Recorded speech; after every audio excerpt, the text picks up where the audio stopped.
기쁘십니까? 일부 예배 들으니까 그중에 한두 분이 예라고 답을 하셨는데, 그냥 뭐 성경에서 우리가 답을 그렇게 하니까 이론적으로 행복해야지, 또 뭐 기뻐야지가 아니라 정말 행복한가 기쁜가, 이런 코로나 팬데믹 시절에서도 이런 기쁨이 우리에게 있는가 하는 것은 한번 좀 신앙에 대한 우리의 도전으로 질문을 해볼 필요가 있지 않을까 생각을 해봅니다. 그래서 오늘 제가 이 제목을 이렇게 정했습니다만은, 좀 믿지 않는 사람들에게도 통할 수 있는 제목으로 오늘 제목을 좀 바꿔본다면, 그리스도인의 행복 또는 기독교의 행복론이라는 제목이 될 수도 있고, 또 좀 성경적인 표현을 하면은 성경적인 행복, 성경적인 기쁨, 뭐 이런 또 일반적인 제목도 될 수 있겠고, 오늘 저는 이제 이 탕자의 기쁨, 가지의 기쁨이라는 제목으로 누가복음 15장에 있는 탕자 비유, 오늘 본문에 있는 포도나무 가지 비유를 통해서 우리 신앙을 한번 점검해 보는 시간을 가지고자 합니다. 성경에는요, 이 기쁨이라는 말씀이 참 많이 나옵니다. 의외로 많이 나옵니다. 잠언에 참 많이 나오는데 15장 13절 마음의 즐거움은 얼굴을 빛나게 하여도 마음의 근심은 심령을 상하게 한다. 17장 22절에도 마음의 즐거움은 양약이라도 심령의 근심은 뼈로 마르게 한다. 바울도 말했습니다. 주 안에서 항상 기뻐하라. 내가 다시 말하오니 기뻐하라. 이 기쁨에 대한 말씀들이 신약 구약 성경 전반에 걸쳐서 많이 나오고 있는데, 오늘 제가 이렇게 질문을 하고 또 질문에 대한 답변을 한번 드려보겠습니다. 질문: 예수님과 우리의 기쁨은 어떤 관계가 있는가? 예수님과 우리의 삶의 관계에 기쁨은 어떤 관계가 있는가?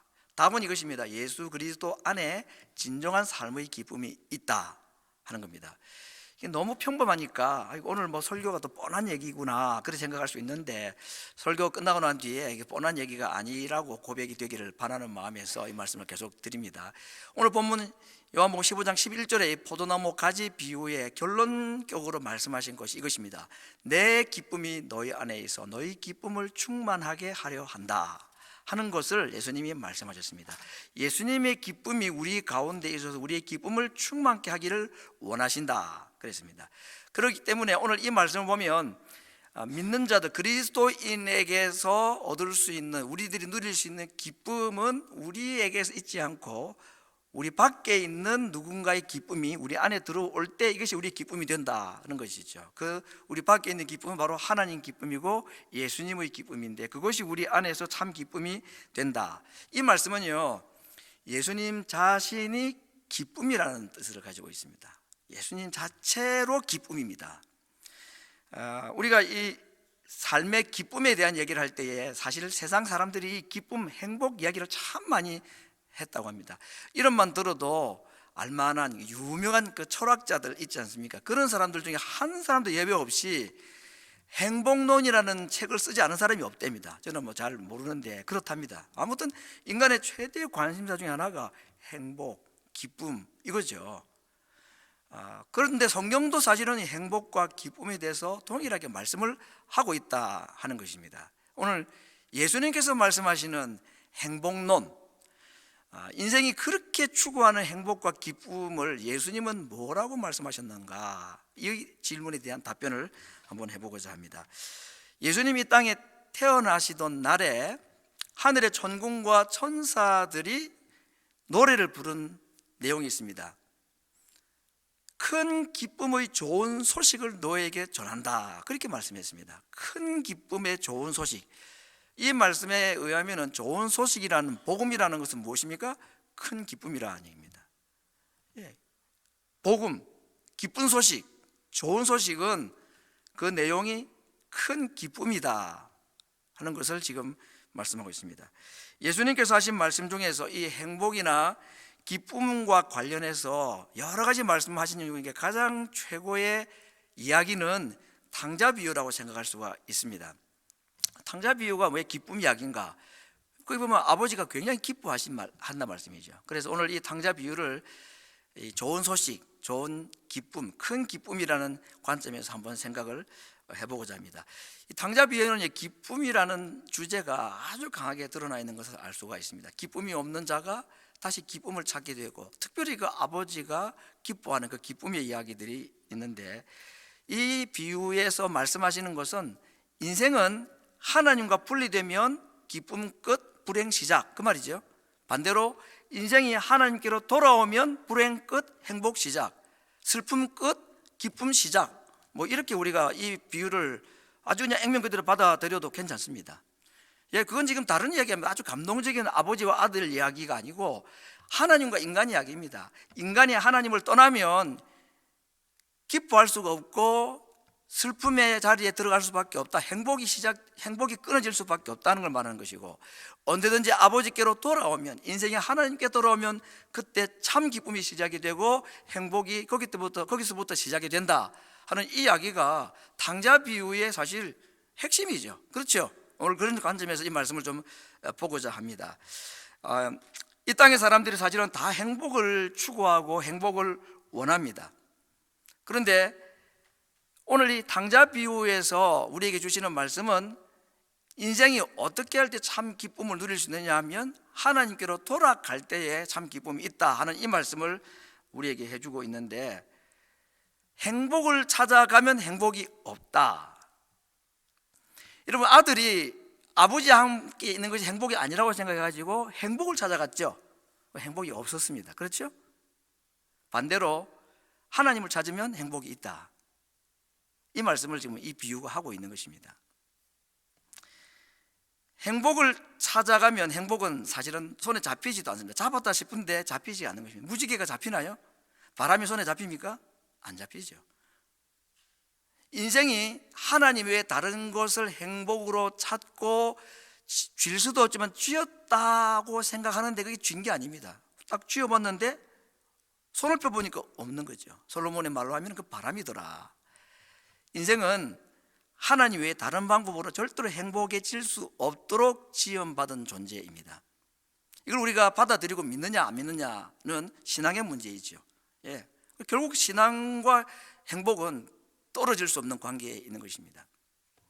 오늘 여기서 제가 먼저 우리 인생의 행복에 대한 세 가지 중요한 원칙을 말씀을 드리고자 합니다. 첫 번째, 사탄은 인간의 행복을 절대로 원치 않습니다. 행복을 줄 것처럼 보이는 건 전부 거짓말입니다. 둘째, 인간은 스스로 행복해질 수 없다. 여기서부터 이제 사람들이 도전을 하죠. 왜 못해? 사람이 내가 뭐 못할 게 우리는 얼마든지 할 수 있어. 이게 지금 세상이 주는 메시지죠.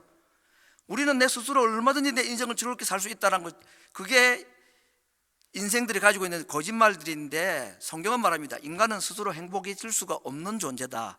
세 번째, 하나님은 우리에게 자신의 기쁨을 주심으로 우리에게 참 기쁨을 주신다. 참 기쁨은 하나님만 주실 수 있고, 참 기쁨은 인생이 스스로 취하는 것이 아니라 하나님이 주시는 기쁨이 우리 안에 들어올 때 이게 참 기쁨이 된다. 시편 16편 3절에서도 땅에 있는 성도는 존귀한 자니 나의 모든 즐거움이 저희에 있다. 하나님의 기쁨, 하나님의 즐거움이 우리 안에 있는 것, 우리가 그 하나님의 기쁨과 즐거움을 가지고 하나님의 기쁨을 가지고 있는 우리를 보고 하나님이 즐거워하시는 것, 이게 성경에서 말하는 기쁨, 행복의 대원칙과 원리다 하는 것입니다. 아버지와 아들의 관계를 한번 보겠습니다. 탕자가 돌아왔을 때에 아버지가 기뻐했습니다. 왜 기뻐했을까요? 아들이 가져온 재물 때문인가요? 아닙니다. 아버지가 기뻐한 이유는 아들 때문이었습니다. 그냥 아들 한 명이 왔기 때문에, 아들이 왔기 때문에 기쁜 것이지, 그가 가져온 상장이나 뭐 트로피나 재물이나 뭐 무슨 자격증 이런 걸 보고 아버지가 기뻐한 게 아니었습니다. 그래서 아버지의 기쁨은 아들입니다. 그리고 아들의 기쁨은 아버지의 재물이 아니고 아버지입니다. 아버지의 재물이 기쁨을 주고 행복을 줄 줄 알았는데 그게 아니라는 것을 그는 철저하게 경험을 했습니다. 아버지도 아들도, 아들이 아버지의 기쁨이고 아버지가 아들에게 기쁨이라는, 행복이라는 것을 이 탕자 비유를 통해서 우리에게 보여주고 있는 것입니다. 두 번째, 우리 신앙의 기쁨, 이 기독교 신앙, 기독교 기쁨이라는, 행복이라는 것은 십자가 이후에 오는 기쁨이 참 기쁨이다 하는 것입니다. 여러분, 똑같은 음식도 배가 많이 고플 때 먹을 때 다르고, 물 한 잔도 목이 마를 때 마시는 물 한 잔하고 그냥 목마름이 없는데 그냥 한 잔 마시는 물하고는 다르지 않습니까? 똑같은 물이고 똑같은 음식인데 맛이 다르고 주는 감동이 다르지 않습니까? 마찬가지죠. 인생도 고통과 절망과 힘든 일을 당하고, 이걸 우리가 십자가로 표현하겠습니다. 십자가 이후에 오는 생명, 이게 진짜 생명이고 이게 진짜 기쁨의 행복입니다. 예수님이 어떻게 기뻐하고 어떻게 행복해 줄 수 있는가를 자기의 삶으로 다 보여준 것입니다. 십자가 이후에 오는 부활, 십자가 이후에 경험하는 이것이 진짜 기쁨이고 이게 참 행복이다 하는 것입니다. 그러니까 십자가를 통하지 않고 고난을 당하지 않고는 진정한 기쁨이나 진정한 행복을 사실은 맛볼 수 없습니다. 그 대표적인 증인이 누굽니까? 큰아들이죠. 아버지 집에 있는 큰아들. 아버지 거 다 가지고 있는데 기쁨이 있었나요? 행복이 있었나요? 없었습니다. 왜냐하면 그는 십자가를 경험 못한 자이기 때문에, 고난이라는 걸 경험 안 해봤기 때문에 아버지 것이 아무리 많이 있어도 배고픔 모르고 얼마든지 산의 진미를 먹었지만 그에게 참 행복과 기쁨이 없었습니다. 그러나 탕자가 인생에 큰 고통을 당하고 아버지께 왔을 때는 그냥 아버지 집에 온 그 자체가 행복이었고 기쁨이었습니다. 아버지가 주는 무슨 다른 음식이 그를 기쁘게 한 것이 아니고 아버지께로 돌아온 그 자체, 아버지의 아들인 그 자체가 그에게 행복이고 기쁨이었던 거 아니었습니까? 예수님께서 자기의 죽음과 부활로 말미암아 우리 신앙인의 기쁨이 어떻게 주어지는가, 어떤 것이 참 신앙의 기쁨인가 하는 것을 보여주신 것입니다. 그러므로 고난은 사실은 우리에게 미리 보여주신 이 기쁨의 시작일 뿐인 것이고, 이 고난과 고통을 통해서 예수님을 딱 만나게 되면, 하나님을 만나게 되면, 아버지께로 오게 되면 거기에는 엄청난 감격과 감동과 기쁨이 다 준비가 되어 있다는 것입니다. 정말 돌아온 탕자를 기쁘게 해주었던 것은 아버지가 준비한 음식이 아니라 아버지였습니다.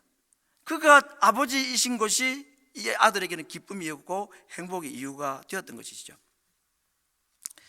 지금 코로나 바이러스 시대를 지나고 있는데, 제가 어제까지 보니까 전 세계적으로 이번 바이러스 사태를 통해서 사망한 숫자가 115만 명이 넘어섰습니다. 2차 대전, 1차, 2차 대전을 거치면서 사람들이 많이 죽었다 그래요. 1차 대전에 죽은 사람이 군인만 9만 명이었다고 합니다. 군인만. 민간인 통계가 안 나왔던 모양이에요. 그때는 2차 대전 때는 민간인 통계까지 나왔는데 어림잡아 군인과 민간인 통계의 사망자입니다. 7천만 명이었답니다. 7천만 명이 한 세기 안에 두 번의 전쟁을 통해 가지고 지구상의 1억의 인구가 사라져 버렸다고 합니다.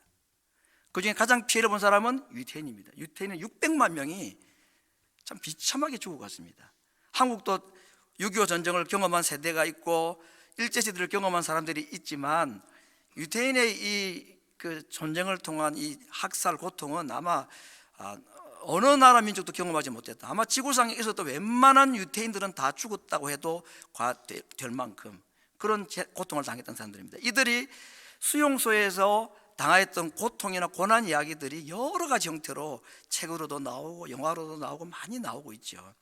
그래서 제가 이 목사님 설교를 통해서 들었던 이야기 중에 하나가 바로 그분 유태인들 중에 아주 유명한 또 철학자 한 명이 나왔답니다. 근데 그분이 쓴 책 이야기를 잠시 소개했는데 이런 내용인 것입니다. 어제까지 있었는데 옆에 아버지가 있었고 아들이 있었는데 다음날 보니까 아버지가 안 계시고 아들이 없는 거죠. 분명히 있었는데 없는 겁니다. 그 남아있는 건 뭐냐, 기억만 남아있더라는 거죠. 아버지에 대한 기억만 남아있고 아들에 대한 기억만 남아있는 것입니다. 근데 실제는 존재하지 않더라. 이게 얼마나 슬프겠습니까? 장례식을 치를 여유도 없습니다. 수용소에서 죽은 사람에 대한 장례식을 어떻게 가족들이 치렀겠습니까?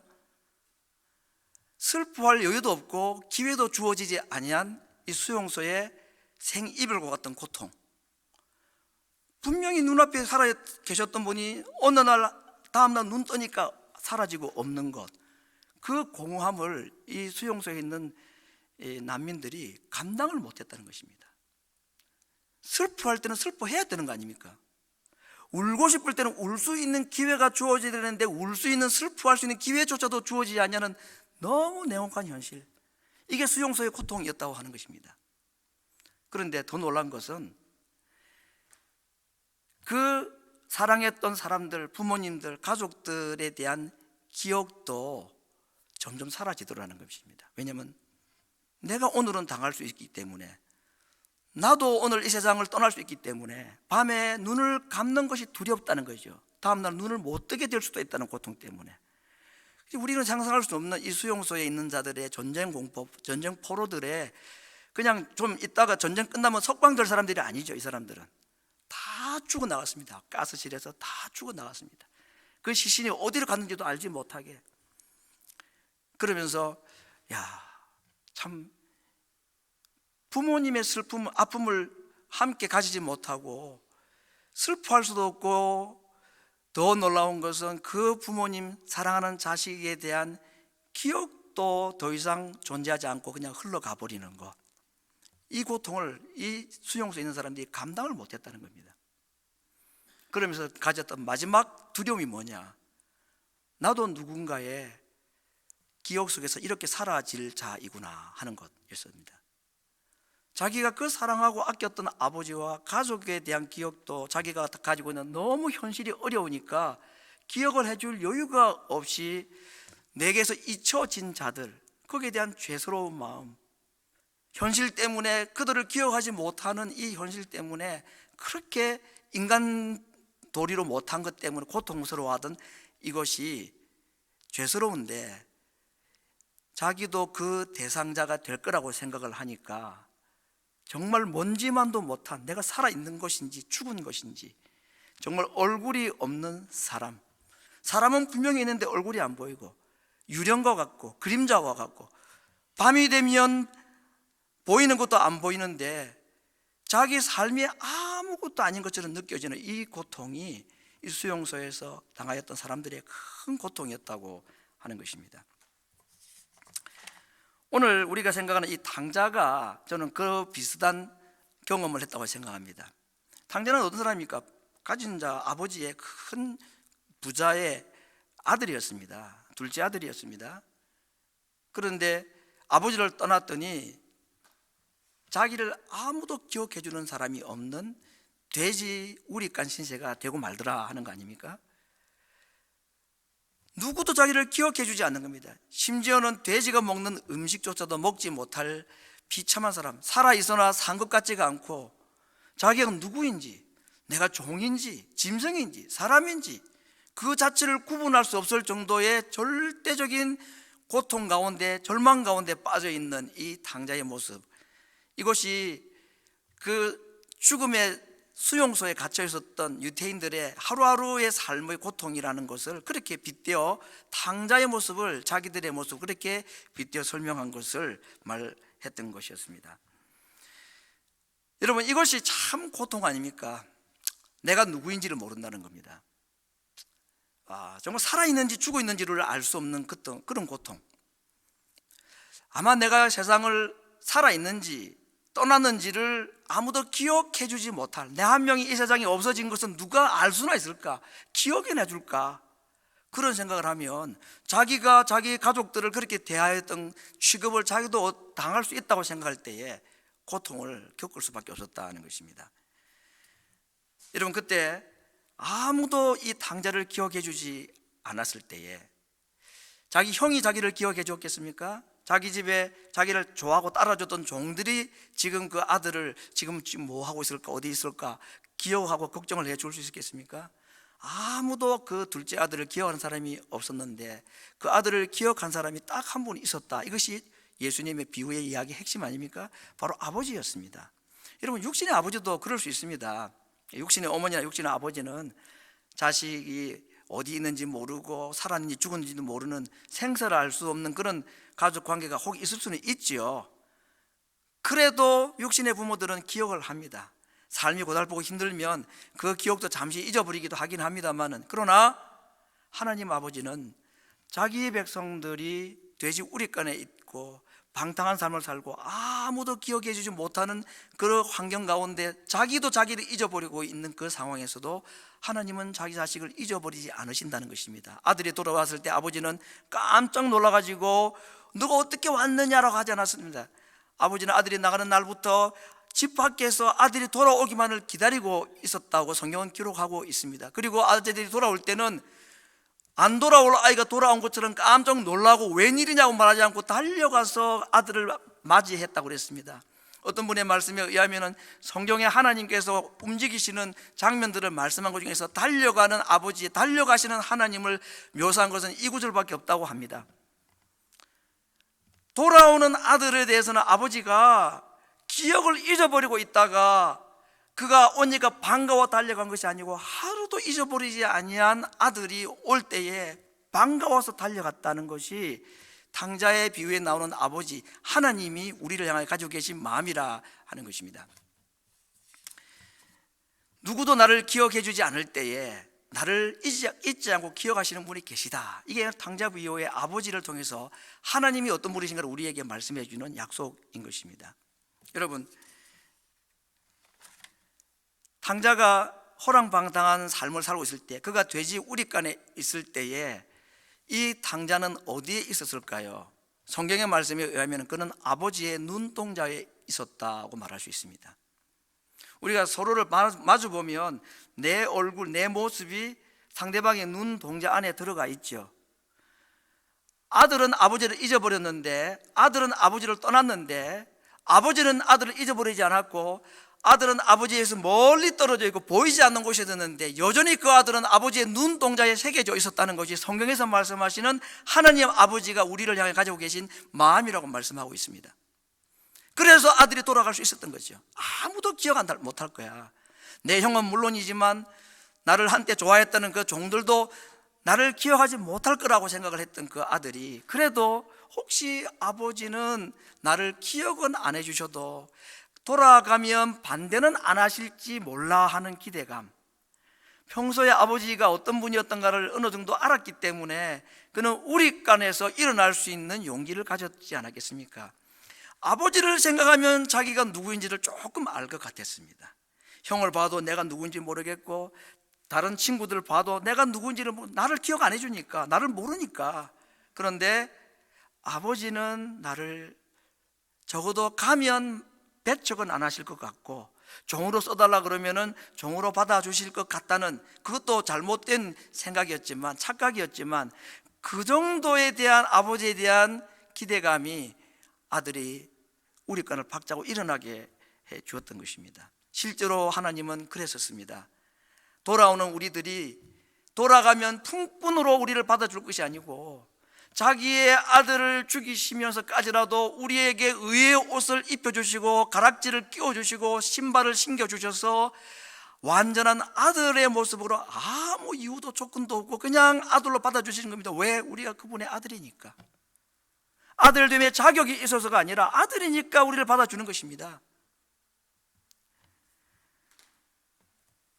아버지가 결국은 자기를 어떻게 대할 것이라는 그의 희미한 기대감이 아버지께로 돌아갈 수 있게 해 주었고, 그가 아버지께로 돌아갔을 때에 아버지는 아들 그 자체로 기뻐하고 즐거워했다고 말씀했습니다.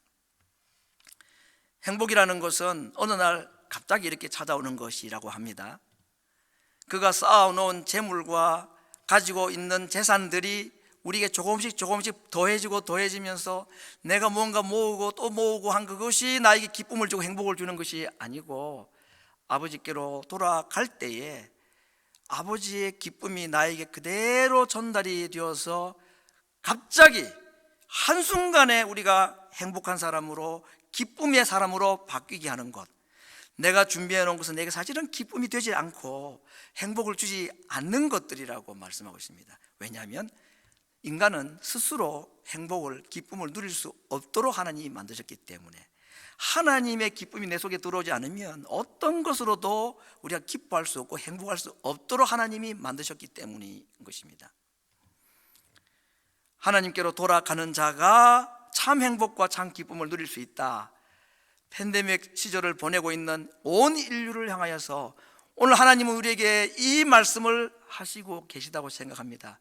인류들이여, 나에게로 돌아오라. 그래야 너희들이 참 행복을 누릴 수가 있다고. 아버지의 것을 충분히 가지고 누린 것이 그에게 행복이 되지 않았다는 것을 탕자 비유를 통해서 우리에게 말씀했습니다. 아들이 가장 기뻤을 때는 아버지를 만났을 때고 아버지께로 돌아왔을 때였습니다. 오늘 이 탕자 비유는 여기서 끝이 나면 참 해피엔딩이 되겠는데, 예수님은 참 이야기를 잘하시는 스토리텔러입니다. 그래서 예수님께서 이 탕자 비유의 마지막 부분에 살짝 집어넣은 이야기가 큰아들 이야기입니다. 그렇죠?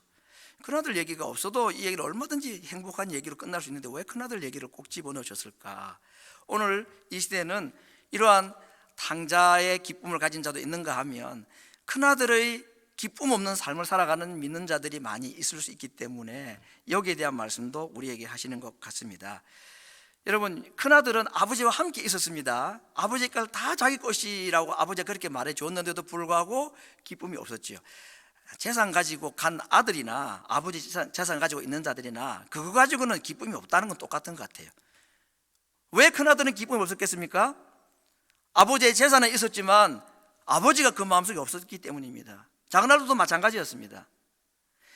인생은 가지고 있는 그 무엇으로 기뻐할 수 없다는 것이죠. 인생이 정말 기뻐할 때는 아버지를 소유할 때라 그랬습니다. 내가 아버지께 속할 때, 이때 참 기쁨이 있다는 것을 이 큰아들의 이야기를 통해서 말씀을 해주고 있는 것입니다. 큰아들은 아버지와 함께 있었지만 아버지께 붙어 있지는 못했다. 이것을 오늘 요한복음 15장에 있는 가지와 나무의 비유를 가지고 말씀하는 것입니다. 탕자는 아버지께 한테 떨어져 있었지만 아버지께로 와서는 아버지께 붙어 있어서 아버지의 기쁨이 그에게 들어왔다고 그랬습니다. 그러나 큰아들은 아버지와 함께 있었는데도 불구하고 아버지의 기쁨이 그에게 전달되지 못했습니다. 왜냐하면 붙어 있지 않았기 때문이다 그랬습니다. 오늘 성경은 우리에게 붙어 있음과 함께 있음의 차이를 분명히 말씀하고 있습니다. 우리가 교회 나무들이 많이 있는데요, 봄이 되면 죽은 나무가지처럼 번져서 파릇파릇 새싹이 돋아나오고 이 꽃이 피고 막 이렇게 무성해집니다, 잎이. 그런데 같은 나무인데 어떤 나무 가지에는 잎이 피지 않는 게 있죠. 그건 죽은 나무래요. 나무 자르는 사람들이 저건 좀 있으면 다 죽는 나무라 그러더라고요. 미리 잘라도 된다 그러더라고요. 분명히 붙어 있는데, 겉으로 볼 때는 붙어 있는데도 붙어 있는 게 아니다, 그 말씀 아닙니까? 안에 다 막혀 있고 다 차단되는 것입니다. 예수님께서 주시는 그 생명력이 우리에게 함께 있다고 주어지는 것이 아니고 붙어 있는 자에게 전달된다는 것입니다. 오늘 예수님과 함께 있는 자가 많습니다. 그러나 예수님께 정말 붙어 있는 자는 그렇게 많지가 않을 수도 있습니다. 바리새인들은 예수님과 함께 있었는 자였는지는 모르겠지만 그들에게 예수님께 붙어 있는 자들은 아니었습니다. 신앙생활을 열심히 하는 교회 집사로, 장로로, 권사로, 목사로, 선교사로 있다 할지라도 하나님의 기쁨이 우리 안에 들어오지 않고 우리가 하나님께 붙어 있지 않으면 아버지의 기쁨이 우리에게 못 들어온다는 것입니다. 구원은 받았을지 몰라도 구원의 기쁨도 없고 생명은 가졌을지 몰라도 생명력이 그들에게 전달되지 않는 것, 나무 가지가 붙어 있는 정도가 그냥 함께 있는 것이 아니라 그 안에 진액이 공급이 되어서 예수님의 생명과 예수님께서 주시는 모든 영적인 영양분이 붙어 있는 가지에게야 전달이 되는 것입니다. 끓을 때 그 열매가 가지에 맺히고 그것도 저절로 맺힌다 그랬습니다. 오늘 요한복음 15장 11절 말씀에 너희가 내 안에 내가 너희 안에 있으면 이 사람은 과실을 많이 맺는다 그러면서 11절에서는 뭐라고 말합니까? 이 내 기쁨이 너희 안에서 내 기쁨이 너에게 충만케 되기를 원한다. 하나님께서 우리에게 주시고자 하는 것이 영생, 구원도 있지만 그것은 결국 무엇입니까? 기쁨이죠. 영생은 이야기는 기쁨 이야기입니다. 구원 이야기는 기쁨 이야기입니다. 그것도 큰 기쁨입니다. 그 기쁨이 우리에게 있기를 원하셔서 우리에게 어떻게 하시라고 합니까? 붙어 있으라. 붙어 있다는 얘기는 주님과의 내적인 연합과 관계, 이 하나됨을 충분히 느끼고 경험해야 된다는 것입니다. 바울도 이야기를 어느 정도 했습니다. 항상 기뻐하라. 범사에 감사하라. 항상 기쁨, 범사, 감사. 이게 가지가 나무에 붙어 있어서 열매가 충만하고 풍성한 열매를 맺는 것과 같은 이야기이죠. 그런데 이 항상 기쁨과 모든 일에 감사할 수 있는 이 큰 기쁨은 무엇으로 가능한가? 그 딱 가운데 쉬지 말고 기도하라는 말이 이것을 가능케 해준다고 생각합니다. 이 기도하라는 말은 다르게 말하면 주님과 붙어 있는 삶입니다. 주님과의 내적인 연합을 가진 자들입니다. 그런 자들에게 항상 기쁨과 범사 감사라는 것이 하나님께로부터 우리에게 주어져서 이 원천이 어디에 있습니까? 항상 기쁨과 범사 감사라는 이 아름다운 열매가 누구로부터 오는 거예요? 나무에게로부터 오는 겁니다. 내가 만들어낸 기쁨, 내가 만든 감사가 아니고 나무가 주는 감사와 기쁨이 어떻게 기도를 통해서, 이 말은 주님과 내가 떨어지지 아니하고 함께 있음이 아니라 붙어 있음의 관계가 될 때에 자동적으로 나무의 질의 그 영양분이 내게 공급이 되어서 열매는 저절로 맺히는 것. 가지는 절대로 열매를 스스로 맺을 수가 없는 존재입니다. 그러나 붙어 있기만 하면 스스로가 아니라 저절로 맺히는 열매, 이것을 우리에게 주기를 원하신다고 예수님은 말씀을 하고 있습니다. 창세기 1장 2절에 보면요, 이 세상이 만들어지기 이전의 세상의 상태를 혼돈하고 공허하고 흑암이 있었다, 그래 말했습니다. 혼돈하다 말은 질서가 없다는 말이고, 공허하다는 말은 존재 자체가 없다는 말이고, 흑암이라는 것은 빛이 없다는 말이죠. 이 혼돈과 공허와 흑암의 상태가 아버지를 떠나서 돼지 우리간에 갔던 탕자의 모습이라고 생각합니다. 그러나 그가 다시 아들의 지위로 바뀔 때에 혼돈이 질서로, 공허가 존재로, 흑암이 빛으로 바뀌는 것, 태초에 어떻게 혼돈과 공허와 흑암이 질서와 존재와 빛으로 바뀌었습니까? 하나님께서 말씀하실 때에 태초에 말씀이 혼돈을 질서로, 공허를 존재로, 흑암을 빛으로 바꿨다고 했습니다. 그 말씀이 육신이 되어 오신 분이 예수님입니다. 그럼 오늘도 하나님께서는 이 땅에 탕자와 같이 살아가는 혼돈하고 공허하고 캄캄한 흑암 가운데 살아가는, 살았는지 죽었는지 존재의 이유도 모르고 기쁨도 모르고 살아가는 인생들에게 질서와 존재와 기쁨과 아들의 기쁨을 회복시킬 수 있는 것은 말씀으로 이 땅에 오신 예수님만이 하실 수 있는 것이고, 그 예수님께 붙드는 자에게 이 은혜를 주신다는 것입니다. 우리가 하나님을 떠나서 할 수 있는 것이 있나요? 가지가 나무에게 떨어져 가지고 스스로 열매 맺을 수 있는 방법이 있습니까? 없습니다. 태초에 말씀이 혼돈을 질서로, 공허를 존재로, 흑암을 빛으로 만드셨듯이 말씀으로 오신 그 예수님만이 오늘 우리들에게 참 질서와 존재와 빛이 되시고 우리의 신분을 아들의 신분으로 바꿔줄 수 있는 분이신 것입니다. 그분에게 머물러 있고 함께 있는 것이 아니라 그분에게 붙어 있는 삶을 살 때에 하나님께서 이 은총을 다시 우리에게, 창조의 은총을 우리에게 베풀어 주시는 것입니다. 그래서 예수님께서 말씀하셨습니다. 내게 붙어 있으라, 내게 머물러 있으라. 이미 구원받고 이미 깨끗해진 가지이지만 내게 계속 머물러 있으라고 말씀하시는 것입니다. 내 기쁨이 너희 안에 있어 너희 기쁨을 충만케 한다. 비결이 무엇입니까? 붙어 있는 것입니다. 그럴 때 열매는 저절로 맺히는 것입니다. 함께 있음으로는 되지 않습니다. 붙어 있어야 되는 것입니다. 큰아들의 모습으로는 참 기쁨을 누릴 수가 없다는 겁니다. 떨어졌다가도 다시 붙어 있는 아버지의 관계가 우리에게 저 기쁨을 경험하게 해준다고 약속을 해주고 있습니다. 어떤 신앙이 아주 깊은 분이 늘 예수님이 자기 마음속에 계시다는 확신을 가지고 살아갔던 사람인데, 오늘날 밤에는 예수님이 자기에게 안 계신 것 같다는 느낌이 들었대요. 그래서 하나님께 기도를 했답니다. 하나님, 나를 떠나지 않는다고 말씀했는데 왜 오늘은 하나님이 제 속에 계신 것이 느껴지지 않습니까? 왜 저에게 오늘 아침, 오늘 밤에는 제 마음속에 하나님이 안 계신 거, 예수님이 안 계십니까? 라고 기도를 했더니 하나님께서 그 마음속에 들려주신 잔잔한 감동이 있었다는 것입니다. 뭐냐 하면은, 지금 내가 너 안에 있다. 근데 너가 그걸 기억하지 못하고 느끼지 못할 뿐이다. 지금 이 순간 내가 너와 함께 있고 내가 너를 떠난 적이 없다라고 말씀을 하셨다고 하는 얘기를 들어보았습니다. 고린도후서 13장 5절 말씀을 보실까요? 너희가 믿음에 있는가 너희 자신을 시험하고 너희 자신을 확증하라. 예수 그리스도께서 너희 안에 계신 줄을 너희가 스스로 깨닫지 못하면 너희는 버리운 자다. 이 말씀 여러분 많이 들어보셨죠? 이거 들을 때 어떤 마음이 들던가요? 좀 무섭지 않습니까? 나 예수님 믿는 것 같은데 내 속에 예수님이 안 계시면, 내가 예수님이 내 속에 계시다는 걸 내가 확증이 안 되고 확신이 안 되면 내가 구원 못 받는 거 아닌가? 저 말씀은 큰 두려움을 그렇게 늘 주는 무서운 협박 구조처럼 들려왔습니다.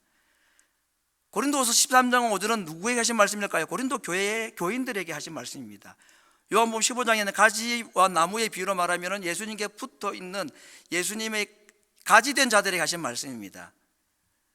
오늘 저 말씀은 우리에게 너희들이 예수님 믿는 자인지 아닌지, 구원을 받았는지 안 받았는지, 너희 속에 예수님이 계신지 안 계신지 확인해봐라. 그냥 겉으로 붙어 있는 것처럼 생각하지 말고, 혹시 예수님 안 믿을 수도 있어, 너희 속에 예수님 안 계실 수도 있어, 그렇게 급박하고 무섭게 만드는 말씀이 아니고, 너희 속에 그리스도가 계시고 그분이 너희를 떠나지 않는다는 사실을 왜 잊어버리느냐고 말씀하시는 겁니다. 우리는 때로는 어려움을 당하고 돼지 우리간을 가게 되면요, 스스로 생각합니다. 나는 아버지 아들이 아니야.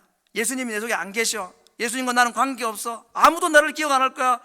예수님도 나를 잊어버렸을 거라고 거짓말에 속아 넘어갑니다. 그건 우리의 느낌이죠. 영어로 말하면 필링입니다. 필링은 전부 거짓말입니다.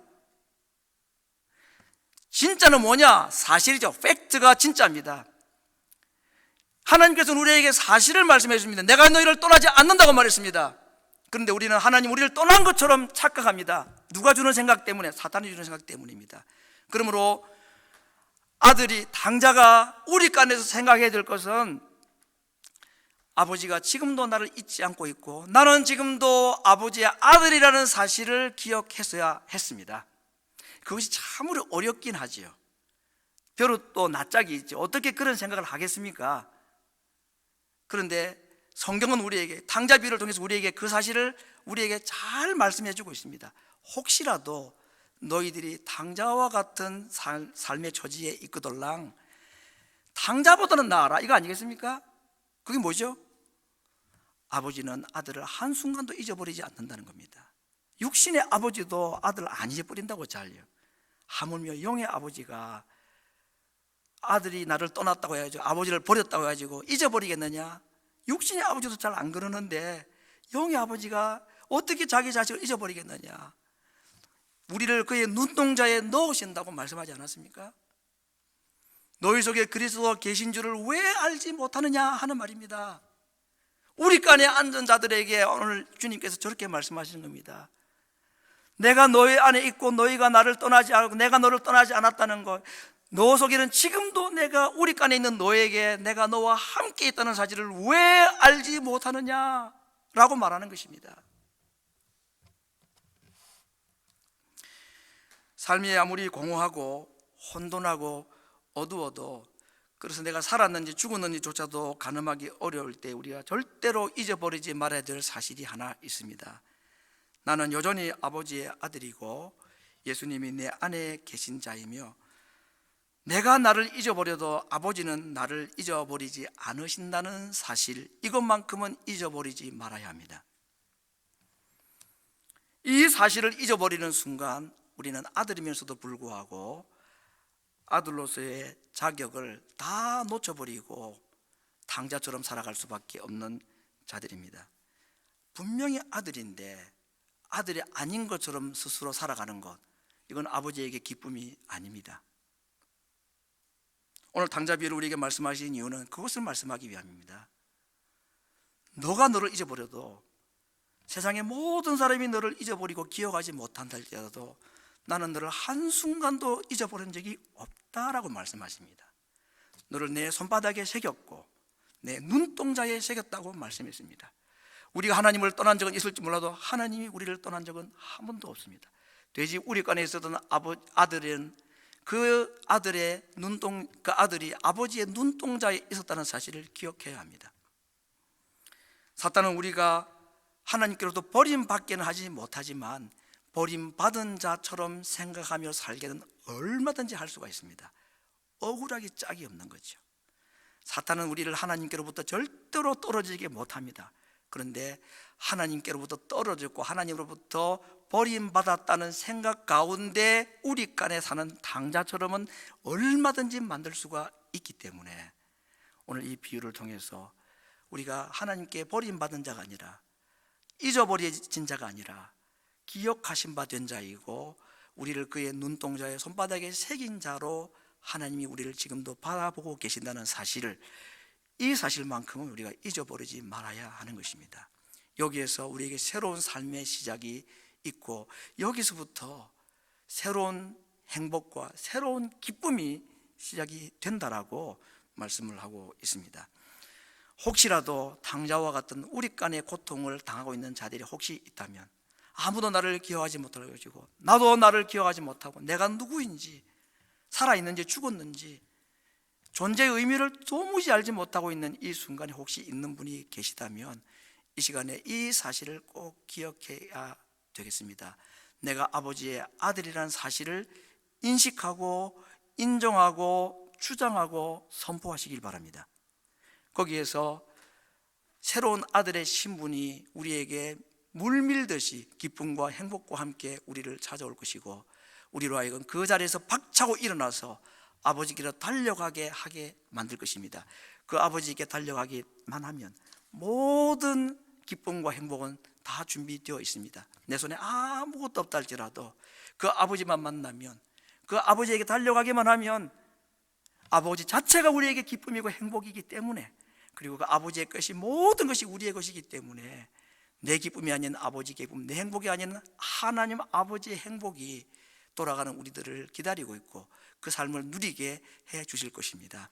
오늘도 우리를 이 아들로 삼아주신 하나님 자녀된 신분을 기뻐하고 감사하고, 감정과 세상의 사람들의 속삭임이 아닌 하나님 아버지의 말씀과 그분이 주시는 사실에 기인한 감정의 극복을 하나님 앞에 드리며 기뻐하는 이 하나님의 크신 은총과 복을 누릴 수 있는 하나님 백성 되기를 간절히 바랍니다. 기도하겠습니다. 이 시간에 우리 혹시라도 내가 나를 잊어버리고 남이 나도 기억하지 못하는 탕자와 같은 우리 간에 있는 모습은 아닌지, 이 순간에 내가 아버지의 눈동자에 있고 아버지의 손에 새긴